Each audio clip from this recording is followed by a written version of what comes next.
রামপুর গ্রামের বন্যায় সব ভেসে গেছে। ঘরবাড়ি, ক্ষেত খামার সব জলের তলায়। গ্রামের দক্ষ ছুতোর মিস্ত্রি মাধব বুঝতে পারল এই ধ্বংসস্তূপে থাকলে না খেয়ে মরতে হবে। তাই চোখের জল মুছে কাঁধে নিজের পুরনো যন্ত্রপাতির ঝুলি তুলে সে পাড়ি দিল কাশীপুর শহরের দিকে। কাশীপুরের ভিড়ে মাধব নিজেকে বড় একা মনে করল। না আছে থাকার জায়গা, না আছে পকেটে কানাকড়ি। হাঁটতে হাঁটতে সে পৌঁছালো শহরের বড় কাঠ ব্যবসায়ী গোবিন্দ শেঠের কারখানায়। শেঠজি, আমি মাধব। বন্যায় সব হারিয়েছি, কিন্তু আমার হাত এখনো কাঠের কাজ ভোলেনি। মাধব হাত জোর করে মিনতি করল। গোবিন্দ শেঠ মানুষ চিনতে ভুল করেন না। তুমি আমার কারখানার পেছনের ঘরে থাকো আর আমার রসুই থেকে খাবে। কাজ ভালো হলে ন্যায্য পাওনা পাবে।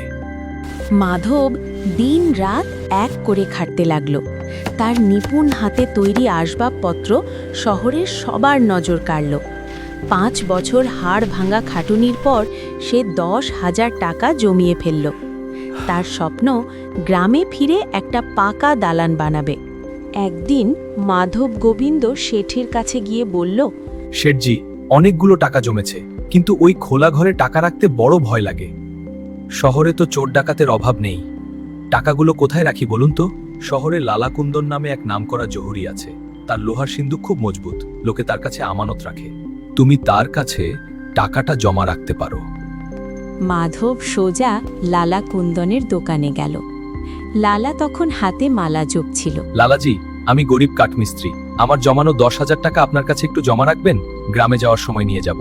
লালা কুন্দন মিষ্টি হেসে বলল, বাছা, ভয় পেও না। তোমার টাকা পয়সা এখানে একদম নিরাপদ থাকবে। নিশ্চিন্তে রেখে যাও। কোনো রসিদ বা কাগজ লিখে দেবেন না। কাগজ তো মিথ্যেবাদীদের লাগে। আমার মুখের কথাই কি নয়? তুমি কি একজন ধার্মিক মানুষকে অবিশ্বাস করছো? লজ্জায় মাধব আর কিছু না বলে টাকা রেখে চলে এলো। 1 বছর পর মাধব গ্রামে ফেরার প্রস্তুতি নিল। সে লালা কুন্দনের দোকানে গিয়ে বলল, লালাজি, আমি আজ দেশে ফিরছি। আমার সেই টাকাটা ফেরত দিন। কে হে তুমি? কিসের টাকা? তোমাকে তো আমি জীবনেও দেখিনি। লালাজি, ঠাট্টা করবেন না। আমার সারা জীবনের পুঁজি আপনার কাছে রেখেছিলাম। দারোয়ান, এই ভিখারিকে ঘাট ধাক্কা দিয়ে বের করে দেয়। এ আমার মতো সম্ভ্রান্ত হরির নাম খারাপ করতে এসেছে। মাধব গোবিন্দ শেঠের কাছে ফিরে সব ঘটনা বলল। শেঠজি সব শুনে রাগে গজগজ করতে লাগলেন। চোখ মোছো মাধব, লোভকে লোভ দিয়েই মারতে হয়। আমার একটা বুদ্ধি আছে। পরদিন শেঠজি নিজের সবচেয়ে দামি পোশাক পরলেন এবং একটি ভারী লোহার বাক্স নিয়ে লালা কুন্দনের দোকানে হাজির হলেন। লালাজি, আমি 6 মাসের জন্য তীর্থে যাচ্ছি। এই বাক্সে আমার স্ত্রীর 5 লাখ টাকার গয়না আছে। শহরে আপনি ছাড়া আর কাউকেই আমি বিশ্বাস করি না। এটা কি আপনার কাছে রাখা যাবে?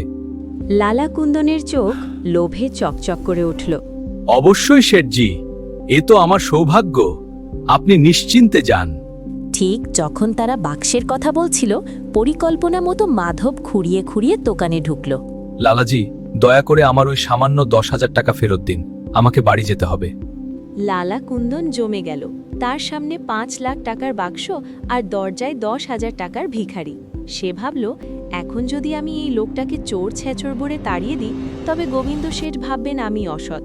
তাহলে এই 5 লাখ টাকার বাক্স হাতছাড়া হয়ে যাবে। বড় মাছ ধরতে গেলে তো চুনোপুটি ছাড়তেই হবে। মুহূর্তের মধ্যে লালার চেহারা বদলে গেল। সে হেসে বলল, আরে তুমি, কাল আমারই ভুল হয়েছিল ভাই। বয়সের দোষে চোখে কম দেখি তো, চিনতে পারিনি। শেঠজিকে দেখানোর জন্য লালা খুব খাতির করে মাধবকে টাকা ফেরত দিল। মাধব টাকা নিয়ে সেখান থেকে দ্রুত সরে পড়ল।